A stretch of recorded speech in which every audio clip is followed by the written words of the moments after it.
Hello everyone, आप सभी का स्वागत है हमारे YouTube channel the education campus में। और मैं हूं आपके साथ राजीव सर। और मैं आज लेके आऊँ इस वीडियो में क्लास 11 का इंग्लिश कोर का चैप्टर नंबर 3, जिसका नाम है discovering truth the saga continuous. ठीक है बच्चों, बाय A.R. विलियम्स, है ना। चैप्टर नंबर 3 यानी कि इसके जो ऑथर है वो कौन है? A.R. विलियम्स है। तो चलिए आज हम लोग जानेंगे इस चैप्टर के इंट्रोडक्शन के बारे में, आखिरकार इस चैप्टर में किसके बारे में दिया गया है। ठीक है, कहता है discovering truth the saga continues, written by A.R. Williams. This chapter is about the last heir. Last heir का मतलब होता है अंतिम शासक ऑफ पावरफुल फारो डायनेस्टी।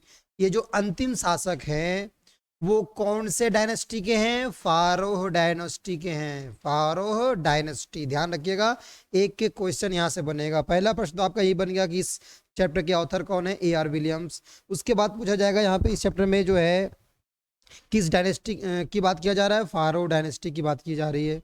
और वो जो मतलब लास्ट सक्सेसर या जो लास्ट हेयर जो है वो कौन है? तो वो है टूटन खामून। उसका पूरा नाम क्या है? जो किंग है उसका नाम क्या है? टूटन खामून। हु, जो डाइड, जो मर गया, when he was a teenager. कब मर गया? जब वह एक टीनेजर था। टीनेजर क्या है बच्चों? यह एक ऐसी अवस्था है, यानी कह सकते हैं हम 13 से लेके 19 साल के जो एज ग्रुप एज है, उस अवस्था को हम लोग कहते हैं टीनेजर अवस्था, यानी कि किशोरा अवस्था। After ruling for 9 years he died, है ना। आफ्टर रूलिंग, तो यहाँ पे जो किंग है, कौन है किंग? टूटन खामून। टूटन खामून ये किस डायनेस्टी के हैं? फारो डायनेस्टी के। ठीक है ना। इनकी मौत हो जाती है कब? जब ये टीनेजर होता है तब, माने कि बहुत ही कम उम्र में इनकी मृत्यु हो जाती है। अब सोचिए, टीनेजर जब वो टीनेजर है तब उसकी मृत्यु हो जाती है, इसका मतलब है कि राजा बहुत पहले, यानी कि बच्चे में ही वो बन गया होगा, है ना। वो भी क्या कह रहा है? आफ्टर रूलिंग इन 9 years, 9 साल शासन करने के बाद जो है वह क्या हो गया? मर गया। आगे क्या कहता है सो देखिए, कहता है ही डाइड, वह मरा, इन अ मिस्टीरियस वे, एक रहस्यमयी तरीके से। ठीक है, मतलब किसी को पता नहीं चल पाया कि आखिरकार इसकी मृत्यु इतने कम उम्र में कैसे हुई, कि मिस्टीरियस वे में हो गई। This chapter throughs light over all the possible mysterious, और इस चैप्टर के माध्यम से सभी संभावनाएं जो है इस रहस्य के, उस पर प्रकाश डाला गया है। The curse where his tomb lies, his life, ultimately death, है ना। कि इसमें क्या क्या उसके क्या हुआ उसके साथ, उसके टॉम जो उसका जो मकबरा है वो कहाँ था, है ना, कहाँ पड़ा हुआ था, उसका क्या जीवन था, है ना। अल्टीमेटली डेथ, और उसकी मृत्यु कैसे हो गई। ये सभी जो पॉसिबल मिस्टीरियस जो है, जो रहस्यमयी तरीके से उनकी मृत्यु हो गई, उसके बारे में प्रकाश डालता है यह चैप्टर। इजिप्शियंस बिलीव दैट, जो इजिप्शियन मतलब होता है इजिप्ट, इजिप्ट के जो लोग हैं, इजिप्ट मतलब होता है मिस्र, मिस्रवासी, ठीक है ना, मिस्रवासी। तो यहाँ पे कह रहा है Egyptians believe that there is life after death, यानी कि इजिप्शियन लोगों का यह विश्वास है कि जो है मरने के बाद, है ना, मरने के बाद भी क्या होती है? जीवन होती है। And that is the reason, और यही कारण है कि why the pharaoh were buried with wealth and everyday use items। और इसीलिए, है ना, हम कह सकते हैं कि आखिरकार क्यों जो फारो हैं, जो फारो डायनेस्टी के जो जितने भी शासक हैं, सक्सीडर हैं, है ना, किंग्स हैं, उनको जो है सो जब भी दफनाया जाता है, बरीड किया जाता है, तो उसके साथ संपत्ति और एवरीडे के यूज के आइटम जो उसके साथ में दफनाया जाता है। समझ गए? वो क्या रीजन है, क्या कारण है? तो इनका मानना था, उनका विश्वास है कि भाई मृत्यु के बाद क्या होती है? लाइफ होती है। तो ये तो रहा आपका इंट्रोडक्शन, ठीक है ना। अब एक एक करके लाइन बाय लाइन क्या करेंगे? समरी पढ़ेंगे, और जिसने समरी ध्यान से पढ़ लिया उसको इस चैप्टर से एक भी प्रश्न उसका छूटने वाला नहीं होगा। तो चलिए स्टार्ट करते हैं समरी को। कहता है the discovering truth the saga continues is a chapter that gives us in depth inside of Tutankhamun. यह जो चैप्टर है यह हमें एकदम गहरी जानकारी देता है किसके बारे में, टूटनखामुन के बारे में। The last ruler of the powerful pharaoh dynasty, जो फारो डायनेस्टी का क्या होता है, लास्ट रूलर होता है, लास्ट रूलर, क्योंकि वो अंतिम शासक होता है। बिकॉज उसकी उम्र जो है टीनेजर होती है ना, 13 से लेकर 19 साल का उम्र होता है, उसका शादी भी नहीं हुआ होता है, तो उसका वंश आगे कैसे बढ़ेगा, इसलिए वो लास्ट था, ठीक है ना, लास्ट रूलर था फारो डायनेस्टी का। कहां पर, इन इजिप्ट। तो यह जो फारो डायनेस्टी था वो कहां रूल करता था, इजिप्ट में रूल करता था। इजिप्ट बोले तो मिस्र में। ही वॉज अ टीनेजर, वो कौन था, एक टीनेजर की अवस्था में था। टीनेजर किसे कहते हैं हम लोग, बिटवीन 13 टू 19 ईयर्स, ठीक है, 13 से लेकर 19 साल के जो बीच का जो अवधि होता है ना, उसको हम लोग टीनेजर अवस्था कहते हैं, यानी कि किशोरा अवस्था कहते हैं।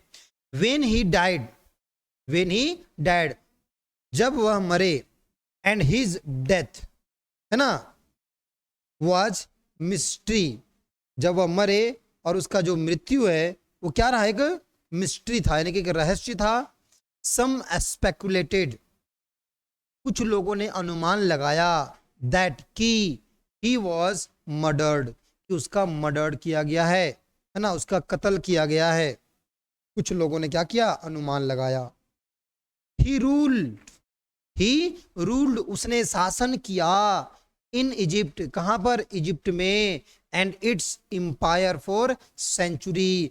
तो उसने, किसने, टूटनखामुन ने रूल किया, कहां पर, इजिप्ट में, और इसके जो एम्पायर है, इसका जो साम्राज्य है वो सेंचुरीज, यानी कि कई शताब्दियों से उन्होंने क्या किया, वहां पे शासन किया। कहां पर शासन किया, मिस्र में।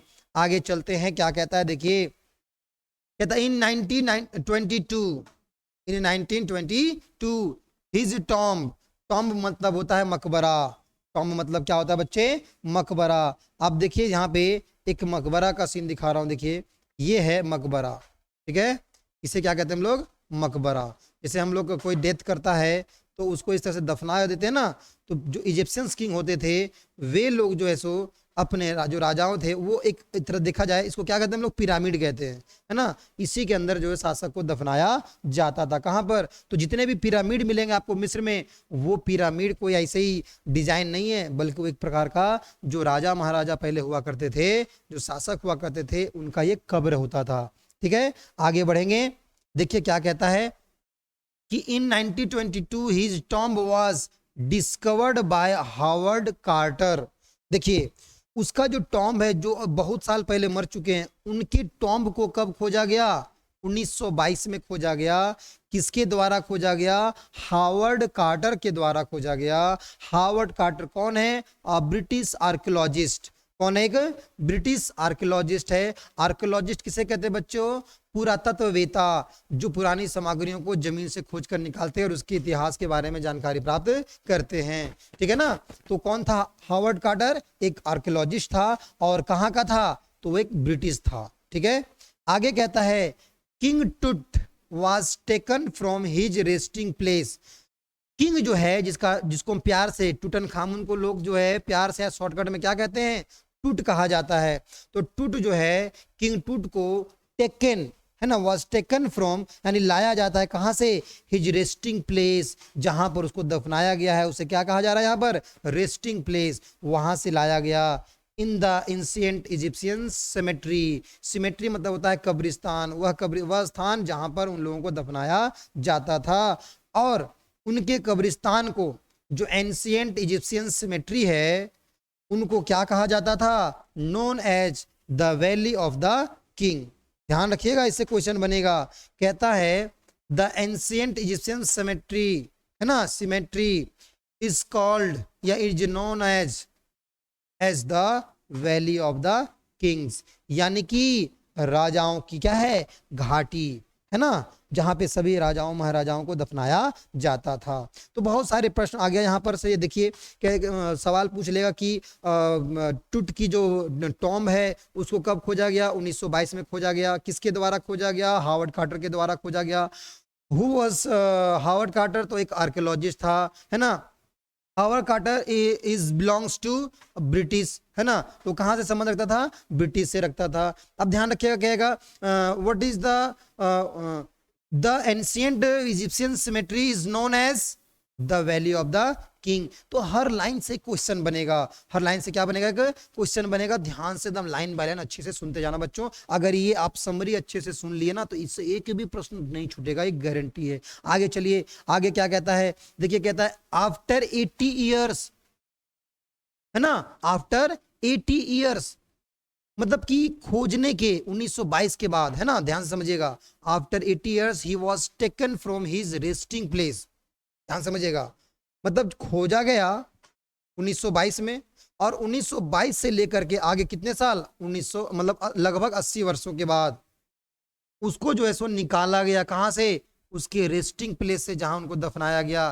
किस लिए भैया, for CT scan, CT scan, उसके बॉडी को स्कैन करने के लिए। क्यों लाया गया स्कैन करने के लिए मरे हुए बॉडी को, डेड बॉडी को क्यों लाया गया, which offers to solve the mystery, ताकि जो है जो उसकी रहस्यमय मृत्यु है उसके इस रहस्य को सॉल्व किया जा सके, ऑफ हिज लाइफ, उसके जीवन के बारे में, एंड डेथ, और उसकी मृत्यु के बारे में, by creating a forensic reconstruction, वैज्ञानिक जांच पड़ताल के तरीके की तरह से, है ना, वैज्ञानिक जांच पड़ताल करके जो है उसके लाइफ और उसके डेथ के जो मिस्ट्री है उसको सॉल्व करने के लिए उसको सीटी स्कैन के लिए लाया गया। कब, खोजने, जब उसको खोजा गया उसके 80 सालों के बाद। ध्यान रखिएगा, आगे चलते हैं।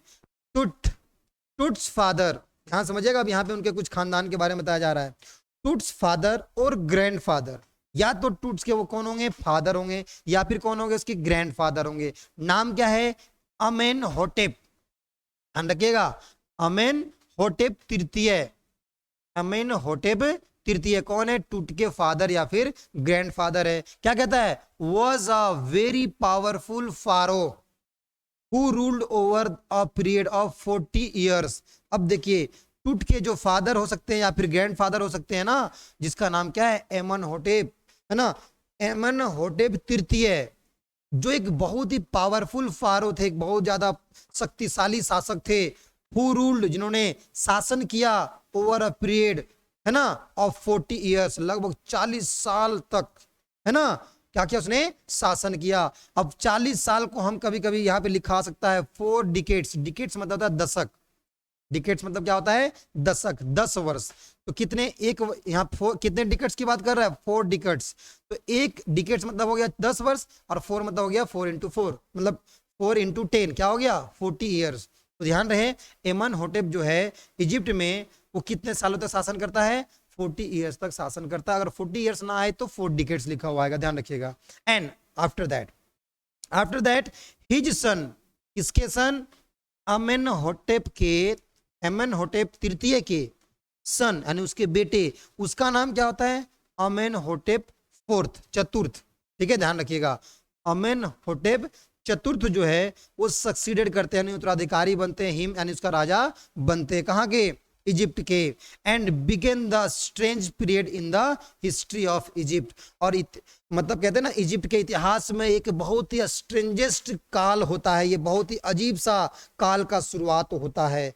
किसके काल में, एक स्ट्रेंजेस्ट पीरियड की जो शुरुआत होती है इजिप्ट में, वो किसके काल में होती है, अमेनहोटेप के काल में होती है। ऐसा क्यों कहा जा रहा है, देखिए आगे कहता है, कहता है he promoted the worship of Aten, यानी अमेनहोटेप चतुर्थ जो है उन्होंने क्या किया, प्रमोट किया, यानी उस पर बल दिया। किस पर बल दिया, वर्शिप ऑफ एटन। एटन कौन है, एक देवता है, एक गॉड है। एटन किसको कहते हैं, द सन डिस्क, जो सन है ना, ये सन की जो आकृति है, डिस्क की गोल सी आकृति, इसकी पूजा करते थे ये लोग। कौन पूजा करते थे, अमेनहोटेप फोर्थ, है ना, वो उस पर जो प्रमोट किया, यानी कि सब इसको मानना शुरू कर दिया। ध्यान रखिएगा, आगे कहता है ही चेंज्ड हिज नेम, और इसके वजह से उसने क्या किया, अपना नाम भी बदल लिया। कौन बदल लिया, कौन बदल लिया, अमेनहोटेप ने बदल दिया, चतुर्थ ने बदल दिया, और क्या रख लिया नाम, नाम रख लिया अखेन एटन। क्या नाम रख लिया, अखेन एटन। अखेन एटन मतलब होता है meaning servant of the Eton, यानी अखेन मतलब सर्वेंट और सर्वेंट किसका होगा, ऑफ द एटन। अब देखें अखेन प्लस ATEN एटन यहाँ पे अपने नाम के आगे जोड़ दिया है, ठीक है ना। तो यहाँ पे देखिए क्या बताया जा रहा है कि शासक ने अपना नाम जो है अखेननेटन कर लिया, तो इसका सही जवाब होगा अमेनहोटेप फोर्थ ने कर लिया। अब इसके अब आगे क्या कहता है देखिए ध्यान से। अब यहाँ पे कह रहा है जी अखेनएटन जो है अपना नाम बदल लिया, उस नाम का मीनिंग क्या है, उस नाम का मीनिंग यहाँ पे आ जाएगा the servant of the Eton, ठीक है, सर्वेंट ऑफ द एटन। देखिए यहां से भी प्रश्न पूछे जाएंगे, यहां से भी प्रश्न पूछे जाएंगे। नेक्स्ट आगे क्या कहता है देखिए, कहता है he also moved the religious capital from Thebes to the new city of Akhenaten. अब ध्यान दीजिए, जो ये अमेनहोटेप चतुर्थ था उसने अपना नाम बदल लिया अखेननेटन के रूप में, जिसका अर्थ होता है सर्वेंट ऑफ द एटन। साथ ही साथ उसने क्या कर लिया, उसने अपनी कैपिटल को भी, जो रिलीजियस कैपिटल था, जो धार्मिक राजधानी थी, उसको भी मूव कर लिया, ट्रांसफर कर लिया, स्थानांतरित कर दिया। कहां से, टिप्स से। कहां पर, एक न्यू सिटी जिसका नाम है अखेननेटन। क्या नाम है, अखेनएटन, नोन नाउ एज कॉल्ड अमारना। और वर्तमान में उसे अखेनएटन जो एक न्यू सिटी था उसमें में उसे अब अमारना के नाम से जाना जाता है। ध्यान समझिएगा। तो यहां हमने क्या देखा कि पहला जो शासक था अमेनहोटेप, अमेनहोटेन जो है होटेप है, अमेनहोटेप तृतीय का था, जो टूट के फादर या फिर ग्रैंडफादर थे। उसके बाद उसका बेटा आया, ध्यान लगाइएगा, उसका बेटा आया जिसका नाम क्या है, अमेनहोटेप फोर्थ है, वो राजा बना, ठीक है। इसके आने से क्या हुआ, थोड़ी सा एक अजीब सा काल हुआ, एक अजीब तरह का यहाँ पे सिचुएशन शुरू हुआ, है ना। उन्होंने प्रमोट कर दिया किसको, एटन को, की वर्शिप करना जो है सो शुरू कर दिया। एटन किसे कहते हैं, सन डिस्क को कहते हैं, है ना। आगे देखिए उसने अपनी अच्छा जो अपना नाम बदल लिया, नाम क्या बदल लिया उसने, अखेनएटन कर लिया। अखेनएटन का अर्थ क्या होता है, the servant of the Eton. और साथ ही साथ उसने अपनी रिलीजियस कैपिटल को भी क्या कर लिया, मूव कर दिया, थीब्स से वो ले आया कहां पर, अखेननेटन ले आया। और अखेननेटन को वर्तमान में अमारना के नाम से जाना जाता है। फर्दर कहता है, देखिए यहाँ पे कुछ और उसके द्वारा किए गए कृत्य, कहता है फर्दर ही अटैक्ड, उसने हमला कर दिया किस पर, आमुन पर। आमुन कौन है, आमुन कौन है, एक गॉड थे, कौन थे, गॉड। स्मैश्ड हिज इमेजेस, और उसके मूर्तियों को क्या किया, नष्ट कर दिया। एंड क्लोज हिज टेम्पल्स, और इस गॉड के जो टेम्पल्स है उसको बंद कर दिया।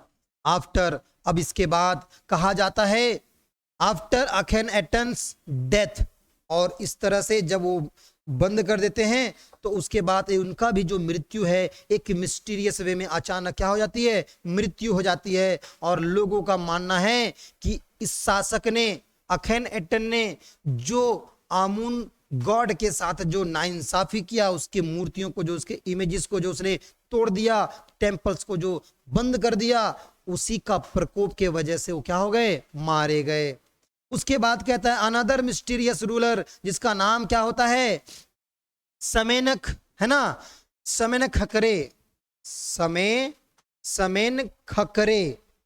एक और आते हैं सक्सीडेड हिम हु डाइड सून, और वो भी तुरंत गद्दी पर बैठते हैं और उनकी भी तुरंत क्या हो जाती है, मृत्यु हो जाती है। अब पूरे के पूरे इजिप्ट में ये अफवाह फैल जाता है कि आखिरकार ये शासक फारो वंश में ऐसा क्या हो गया है कि सब राजा जो अचानक जो है सो तुरंत मरते जा रहे हैं। तो लोगों का मानना था कि ये प्रकोप है किसका, आमुन गॉड का, जिन्होंने, जिसको जो है सो नष्ट कर दिया गया अखेनएटन के द्वारा।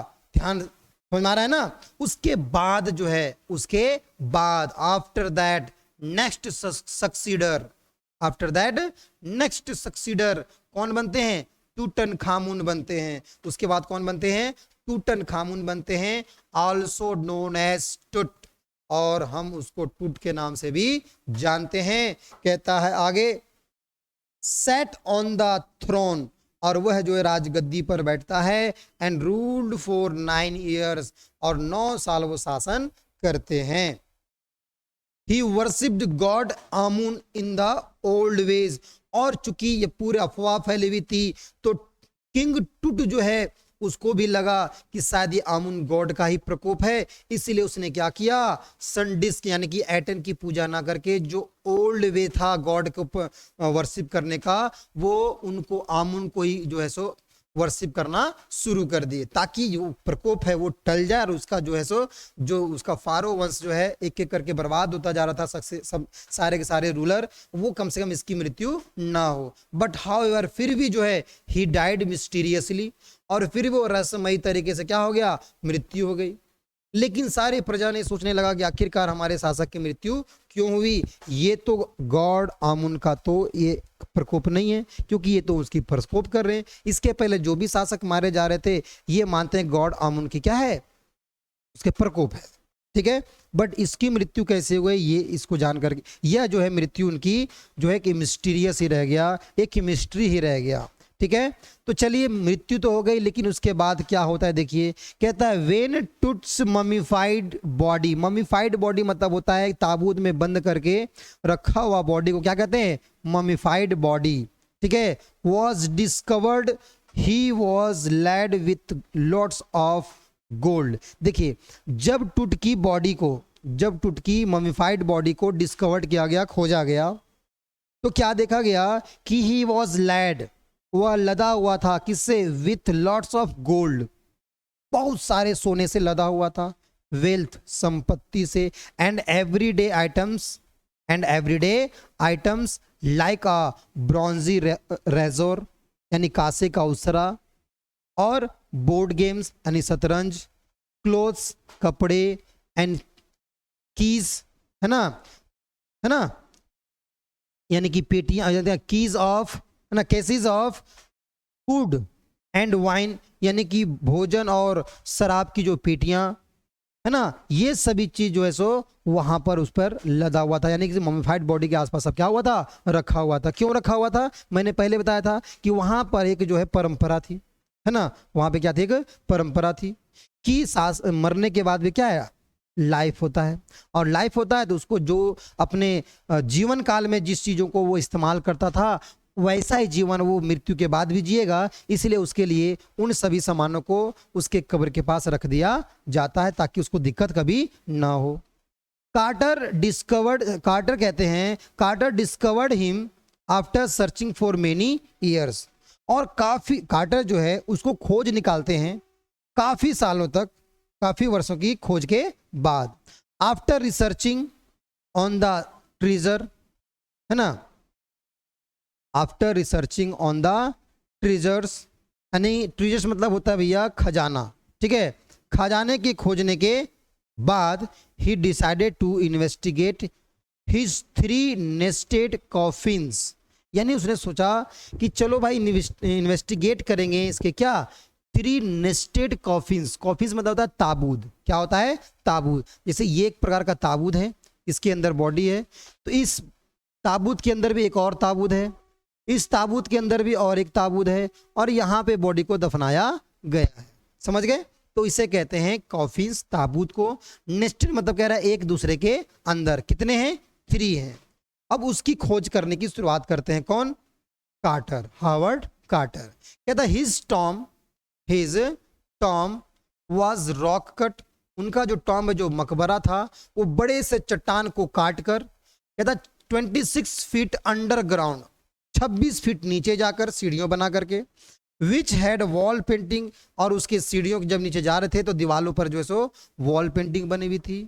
On the other outer coffin, जो बाहरी, जो तीसरा जो है, फर्स्ट वाला है जो है, सेकेंड और उसके बाद थर्ड तो अंदर रहेगा ना, तो जो आउटर कॉफिन है, टुट्स फेस वाज ग्लिडेड, और उसका जो आपको दिखाता हूं मैं कॉफिन, देखिए ये जो देख रहे हैं ना, ये क्या है, इसको रॉक कट कर देखिए पेंटिंग बना हुआ है, ये एक मतलब कह सकते हैं ना कि इस टाइप का जो है सो पिरामिड था, ठीक है। ये टॉम है, और इस टॉम को खोद करके जो 26 फीट अंडरग्राउंड में जाकर के इसके कहते हैं ना कॉफिन को रखा गया, और इसके अंदर जो 3 कॉफिन है, ये जो देख रहे हैं अब, ये आदमी नहीं है, ये कॉफिन है, ये बक्से रॉक के अंदर, और ये कॉफिन जो है ये तो ढक्कन है, फिर इसको खोलेगा एक और ढक्कन निकलेगा, फिर इसको खोलेगा एक और ताबूत निकलेगा, कॉफिन निकलेगा, समझ गए। तो इसका जो फेस कैसा बना रखा था, ऐसा लगेगा जैसे डेड बॉडी ऊपर से नजर आएगा, बिल्कुल उसी के शेप में बनाकर रखा गया था, ठीक है। देखिए आगे क्या कहता है। इन द फर्स्ट कॉफिन, पहला जो कॉफिन था, कहता है he found the garlands of willow. Garlands मतलब होता है हार, ठीक है, और विलो मतलब होता है एक प्रकार का फूल होता है विलो, तो यहाँ कह सकते हैं फूलों का हार था। एंड ओलिव्स लीव्स, जैतून के जो पत्ते का हार था। लोटस पिटल्स यानी कमल की पंखुड़ियां थी। एंड कॉर्न फ्लावर यानी मक्के की फूलों से क्या था, वो लदा हुआ था फर्स्ट कॉफिन में ही, ठीक है। जब फर्स्ट कॉफिन को हटाया गया तो इस तरह की चीजों से वो लदा हुआ पाया गया। कहता it shows that he was buried in the month of March और अप्रैल। और यह सभी चीजें जो दर्शाता है कि इसको दफनाया गया कब होगा, मार्च और अप्रैल में, क्योंकि इन सभी चीजों को जो है अधिक मात्रा में अच्छी तरीके से मिलेगा कब, ये मार्च अप्रैल के महीने में मिलता है। The third and final coffin put into trouble. और जब ये पहला खोल लिए फिर दूसरा हटाया गया तो तीसरा जो है थर्ड और फाइनल कॉफिन जो है ये उसको थोड़ा उसमें जो है परेशानी में डाल देता है, ठीक है। परेशानी में क्यों डाल देता है, यही तो बात है। देखिए आगे क्या कहता है, बस थोड़ा सा रह गया और। द रिचुअल रेसिन्स, देखिए द रिचुअल रेसिन मतलब, रिचुअल मतलब परंपराएं, रेसिन मतलब राल, जो परंपराएं होती थी हैड हार्डेंड, यानी कि जो पहले टॉम हुआ करते थे, जो राजा महाराजा होते थे ना, वहाँ परंपराएं होती थी उसको जो कह सकते हैं ना कॉफिन में दफनाने के बाद उसके ऊपर एक प्रकार का ऐसी लिक्विड चिपचिपा पदार्थ जो है लेप लगा दिया जाता था, उसको रेसिन्स बोला जाता है, राल बोला जा रहा है, और वो धीरे धीरे चिपक जाता था और बॉडी को ज्यादा नष्ट होने भी नहीं देता था वो, ठीक है। एक प्रकार का लेयर चढ़ता था वहां पे लिक्विड टाइप का, तो वहां पे जो है लगाया गया था उसमें, जो बहुत ज्यादा हार्डेंड हो गया था, यानी बिल्कुल लगता था जैसे सीमेंटिंग, यानी पूरा पकड़ मजबूत हो गया था, जिसके वजह से टूट की बॉडी को बाहर निकालना मुश्किल था। आगे कहता है cementing to the bottom of the solid gold coffin. और जो टूट की जो बॉडी है वो बॉटम यानी कि नीचे लेटा हुआ है ना, उसके जस्ट नीचे the of the solid gold, जो एकदम सोना था कॉफिन का, वो क्या था, बिल्कुल चिपक गया था। किसके वजह से, राल के वजह से, जिसके वजह से बॉडी निकल नहीं रहा था। It was hardened enough making it impossible to move. और वह इतना हार्ड हो चुका था कि उसको बाहर निकालना, उसको हिलाना डुलाना बहुत ही इम्पॉसिबल है ना, असंभव था। कहता है he put the coffin in the sunlight that heated it to 149 degree Fahrenheit for several hours in hope for the resins to loosen up but did not work। भाई देखिए इस कॉफिन को सनलाइट में, धूप में रखा गया गर्म होने के लिए, कि ये सोचकर कितने डिग्री में, 149 डिग्री फ़ारेनहाइट पर, ठीक है, सनलाइट इतनी तगड़ी गर्मी पर उनको रखा गया है ना कई घंटों तक, इस आशा में कि जो इसके रेसिन्स हैं है ना, रेसिन्स हैं, ये राल है, वो लूजन अप हो जाए, यानी कमजोर ढीला पड़ जाए, ताकि हम बॉडी को निकाल सके। बट इट डिडंट वर्क, किंतु यह काम नहीं किया। आखिरकार वो जो राल था, जो लेप लगाया गया था, वो इस प्रकार पकड़ लिया था गोल्ड को, है ना, कॉफिन से, कि वो निकलना बहुत ही मुश्किल था। फाइनली अंत में फिर क्या करना पड़ा, ही रिमूव्ड द रेसिन्स, है ना, उसने रेसिन्स को रिमूव किया with the help of chisel and hammer, है ना, छेनी और हथौड़े से। Carter felt he didn't have any other choice so as to if he hadn't cut the mummy from limb to limb. देखिए कार्टर जब महसूस किया कि भाई उसको अब कोई, उसको अंग, उसके मम्मी को यानी कि जो बॉडी है उसको अंग अंग अलग करने के अलावा, उसको काटने के अलावा उसके पास कोई भी चारा नहीं था। समझ गए, कोई भी चारा उसके पास नहीं था। आगे कहता है थीप्स जो है यानी जो चोर हैं, would have looted the gold, चोर जो इसके गोल्ड को लूट भी लिए, है ना। His main first removed his head, और जो कार्टर हैं, कार्टर के जो व्यक्ति हैं, जो उसके आदमी हैं, है ना, जो वर्कर्स हैं, सबसे पहले जो टूट है, टूट की जो मम्मी है, मम्मी मतलब होता है लाश, डेड बॉडी, ठीक है ना, ध्यान रखिएगा। तो जो टूट की जो बॉडी है उसका सबसे पहले हेड को रिमूव करता है, किसको, सर को काट कर पहले क्या करता है, अलग करता है। Then they cut off every joint, और उसके बाद फिर उसके हाथ को, फिर पैर को, जहां जहां उसका ज्वाइंट था सबको काट काट कर क्या किया, अलग किया। अलग करने के बाद आफ्टर रिमूव करने के बाद, काटने के बाद, the body parts they placed it on the layer of sand in a wooden box, एक लकड़ी के बॉक्स में जिसमें बालू था, उसको क्या किया, उस पर बिल्कुल मानव ऐसा जिस तरह जोड़ते हैं उस तरह से जोड़ करके रख दिया। And put it at the original place, और उसको ओरिजिनल प्लेस पर वैसे का वैसे क्या किया, बिल्कुल रख दिया, जो अंग जहां जहां का था वहां पर रख दिया गया। उसके बाद देखिए कहता है आगे, आपको देखिए प्लेस भी दिखा रहा हूं, यहाँ पे देखिए सब औजार लेके बैठे हुए हैं, है ना, ये देख रहे हैं कैसे निकाला जाए। यहाँ पे देख सकते हो आप इसको, ये काटने का प्रयास कर रहा है कैसे, है ना। सबसे पहले सर को निकाला जाता है, ये बॉडी इस तरह से चिपक गया है, इसमें जो ये सब देख रहे हैं ब्लैक ब्लैक टाइप का, ये वो रेसिन्स हैं जिसके वजह से एकदम पूरा एकदम मतलब पकड़ लिया जकड़ करके, सीमेंटिंग के जैसा, सीमेंट की से भी अधिक हार्ड हो गया था वो। ठीक है, आगे चलते हैं। अब क्या कहता है, अब कहता है इन 1968, ठीक है 1968 में, more than 40 years after Carter discovery, the mummy was x-rayed by an anatomy professor। देखिए कहता है 1968 में, कब, लगभग अधिक 40 वर्षों से भी अधिक हो गया था क्या, कार्टर की डिस्कवरी किए हुए, यानी टॉम की जो डिस्कवरी किए हुए से भी 40 वर्ष से क्या हो गया था, अधिक हो गया था। अब दिमाग लगाओ कि 1922 में खोजा गया था और यहाँ आ गया 1968, तो अगर मैं यूं कहूँ 22 और ये 60 तो 40 तो यही हो गया, और मैं कहूँ 46 साल हो गया, तो 46 साल एग्जैक्ट ना दे करके क्या कह रहा है, मोर देन 40 ईयर्स, यानी कब, यहाँ डेट भी तो दे दिया 1968 में।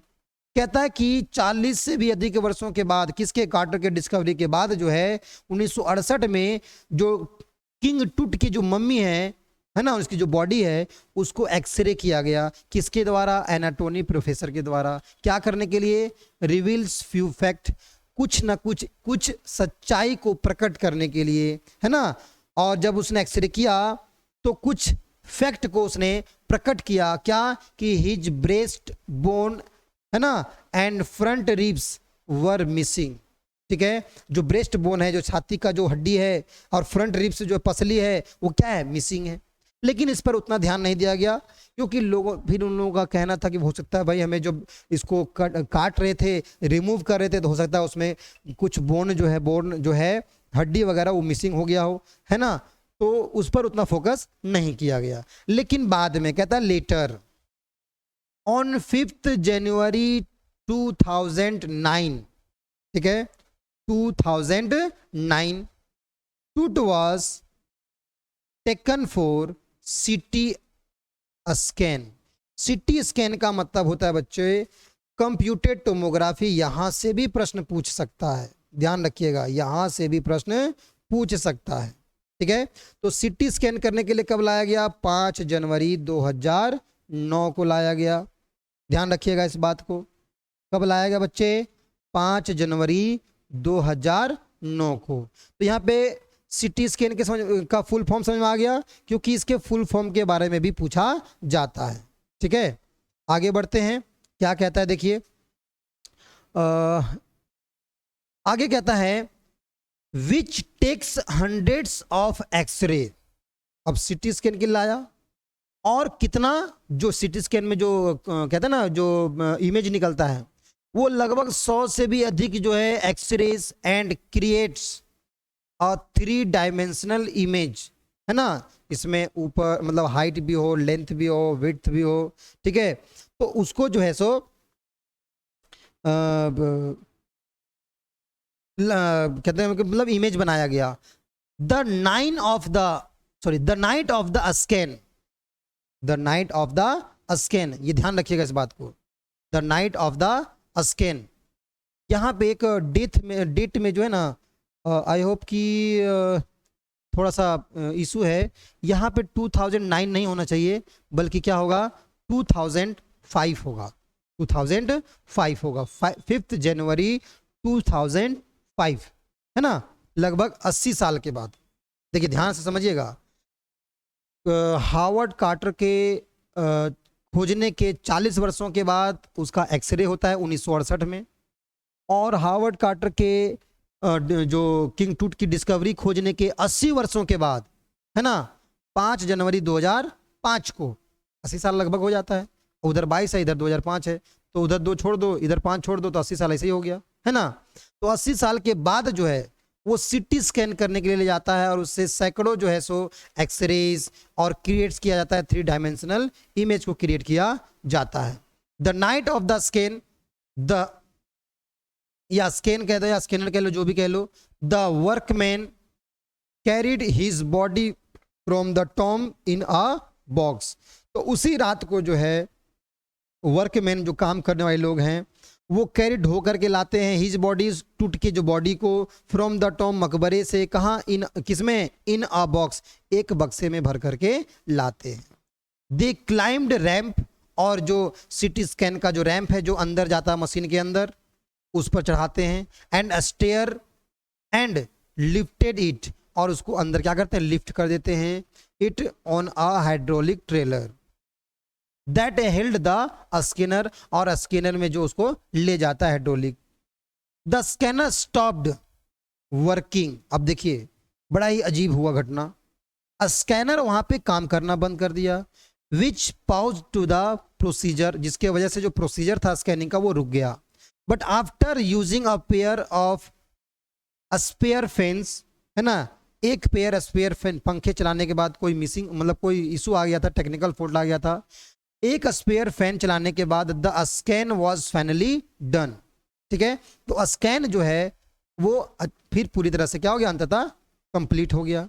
आफ्टर 3 आवर, 3 घंटे के बाद, his body was taken back, उनकी बॉडी को, किसके, टूट की बॉडी को वापस भेज दिया, कहाँ, टू हिज टॉम, उसी के मकबरे में भेज दिया गया।